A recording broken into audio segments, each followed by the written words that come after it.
ऋण मुक्ति पाई शक्तिशाली टुटुका उपाय किछि मु आजिर एई भिडियो रे नै आसीछि जहा आपण मानक पई अत्यंत उपादेयपूर्ण हेई परिबो। ज्योतिष शास्त्र रो अत्यंत प्रभावशाली टुटुका उपाय जहा आपण को ऋण धार करज इज प्रकार रो आर्थिक दुरावस्था एथुरु आपण को निश्चित भाव रे मुकाली देई परिबो।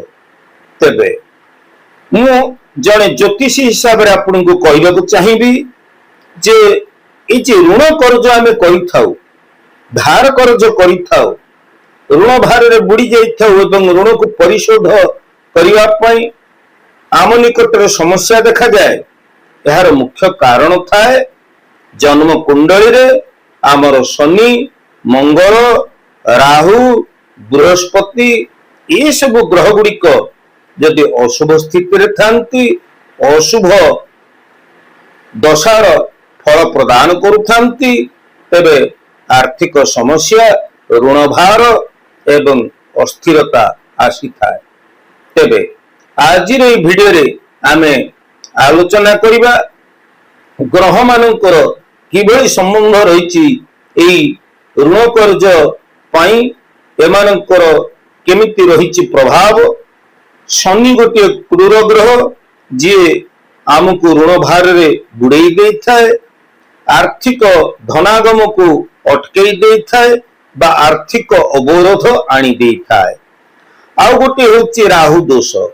राहु ग्रह अनिर्दिष्ट काल पाई गोटे आर्थिक संकट अवस्था सृष्टि करि थाए एवं असफल विनियोग आर्थिक सुपरिचालनार अव्यवस्थित आर्थिक सुपरिचालना जहाँकि आमको ऋणग्रस्त करई देई थाए।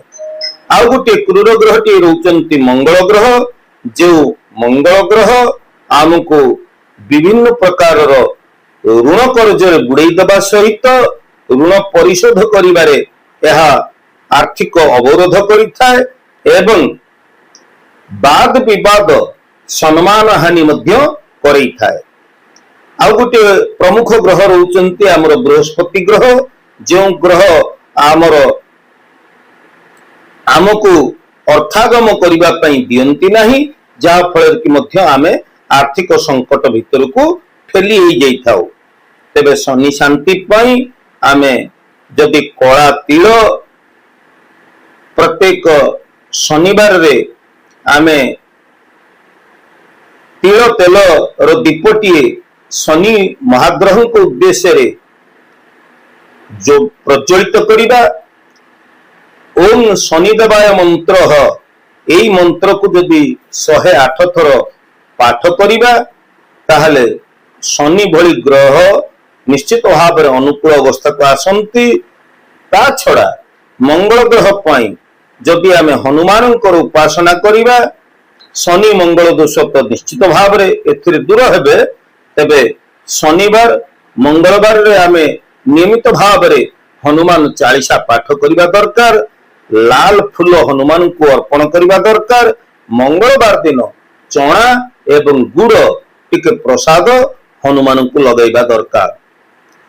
तेबे बृहस्पति ग्रह को अनुकूल अवस्था को आनिबा पाई आमे बृहस्पति बासरे अर्थात गुरुवार रे आमे लक्ष्मी नारायण को 9टी हलदिया फूल अर्पण करिबा आवश्यक। राहु दोष शांति पाई आमे सोमवार रे बा रविवार रे महादेवंकर दर्शन करिबा अत्यंत लाभप्रद। तेबे धनागम पाई विशेष उपाय होची गुरुवार रे आमे जदि 3टी दीप एकाठी आमे 3टी दीप जळैबा एवं श्री सूक्त पाठ करिबा ताहले खूब शीघ्र आमे ऋण कर्जरु मुक्त हो जाई पारिबा।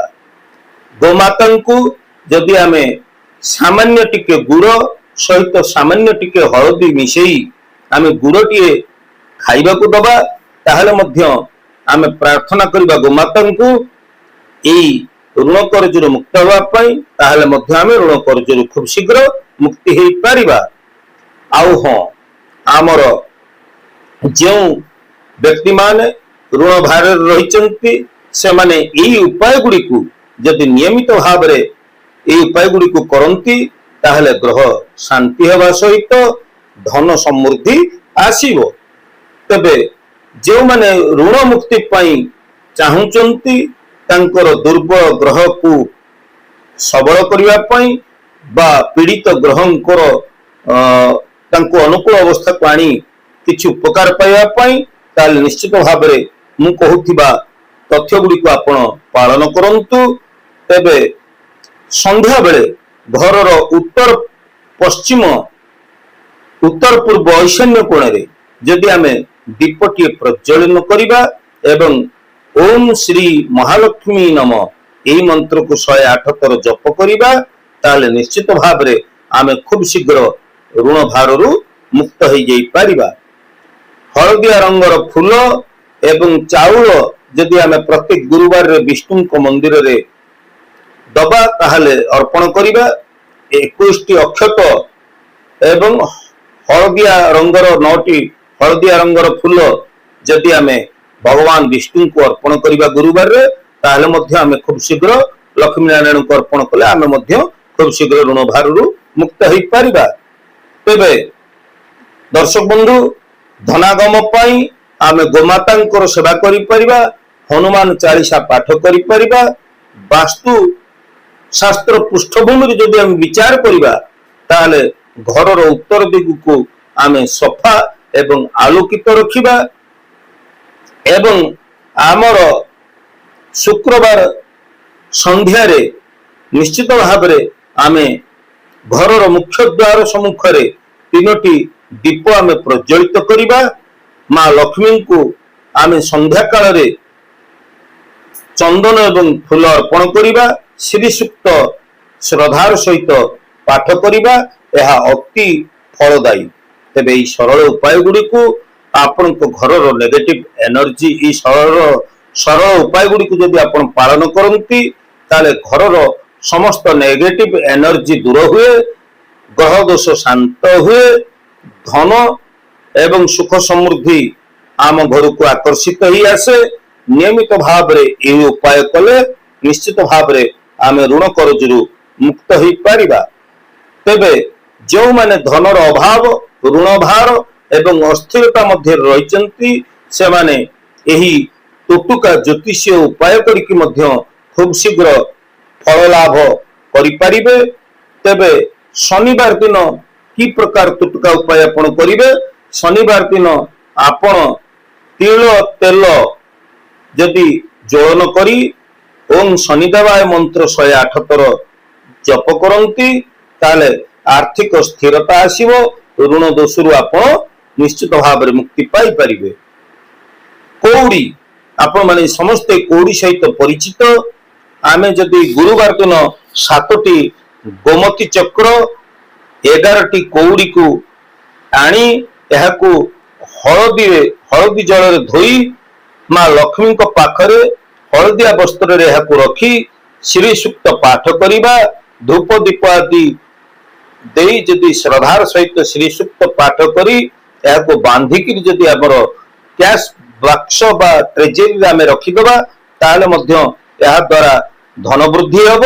ଯଦି ଆପଣ ଋଣ ଭାରରେ ଅଛନ୍ତି, ଋଣ ଭାରରୁ ନିଶ୍ଚିତ ଭାବରେ ଆପଣ ମୁକ୍ତି ପାଇପାରିବେ।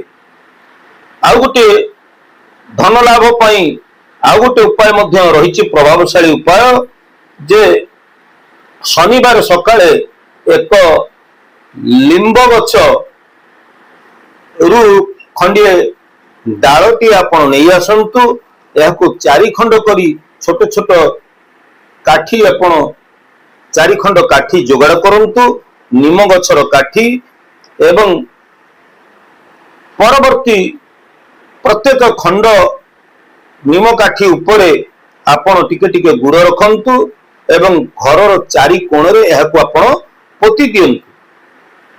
ତାପର ଦିନ ସେଗୁଡ଼ିକୁ ଆପଣ ଘର ନିୟତଳୁ ବାହାର କରି ଏହାକୁ କୌଣସି ଜଳାଶୟରେ ଫିଙ୍ଗି ଦିଅନ୍ତୁ। ଏହା ଫଳରେ କଣ ହବ ନା ଆପଣଙ୍କ ଘରର ଯୋଉ ନେଗେଟିଭ ଏନର୍ଜି ରହିଛି ଏହା ଦୂର ହେଇଯିବ ଏବଂ ଯଦି ଆପଣଙ୍କର ଘରଟି ନେଗେଟିଭ ଏନର୍ଜି ଦ୍ୱାରା ବାନ୍ଧି ହୋଇ ରହିଛି ଏହି ବାଧା ବନ୍ଧନ ରୁ ଆପଣଙ୍କ ଘର ମୁକ୍ତ ହେଇଯିବ ଏବଂ ବିଭିନ୍ନ ସୂତ୍ରରୁ ଧନ ଆଗମ ହେବ।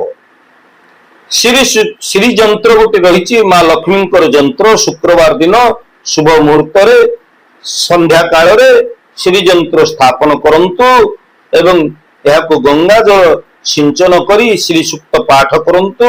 ମା ଲକ୍ଷ୍ମୀଙ୍କର କୃପା ବା ଅନୁଗ୍ରହ ଆମକୁ ଆର୍ଥିକ ଦୁରାବସ୍ଥାରୁ ମୁକ୍ତି ପ୍ରଦାନ କରିଥାଏ ଏବଂ ଆମେ ଋଣ ମୁକ୍ତି ହେଇପାରିଥାଉ। ତେବେ ଋଣ ମୁକ୍ତି ପାଇଁ ଆପଣଙ୍କର ଆସ୍ଥା ନିୟମିତ ପ୍ରୟାସ ଅତ୍ୟନ୍ତ ଆବଶ୍ୟକ। এই ଟୋଟକା ଗୁଡ଼ିକୁ ଆପଣ ଯଦି ପାଳନ କରନ୍ତି ତାହେଲେ ଗ୍ରହ ଶାନ୍ତି କରି ଧନ ଲାଭ ହବା ସହିତ ଋଣ ଭାରରୁ ଆପଣ ମୁକ୍ତ ହେଇପାରିବେ। ପ୍ରିୟ ଦର୍ଶକ ବନ୍ଧୁ, ଆଜିର এই ତଥ୍ୟଟି ଆଜିର এই ଉପସ୍ଥାପନାଟି ଆପଣଙ୍କୁ କେମିତି ଲାଗିଲା ନିଶ୍ଚିତ ଭାବରେ ଆପଣଙ୍କର ସୁଚିନ୍ତିତ ମତାମତ ଅପେକ୍ଷାରେ ମୁଁ ଜ୍ୟୋତିର୍ବିଦ ସୁଧୀର। ଆଜି ତ ସମୟ ହେଇଯାଇଛି ଦର୍ଶକ ବନ୍ଧୁ, ଆମେ ପୁଣି ପରବର୍ତ୍ତୀ ଅଧ୍ୟାୟରେ ଦେଖା ହେବା। ସେ ପର୍ଯ୍ୟନ୍ତ ମୋତେ ବିଦାୟ ଦିଅନ୍ତୁ। ଜୟ ଜଗନ୍ନାଥ।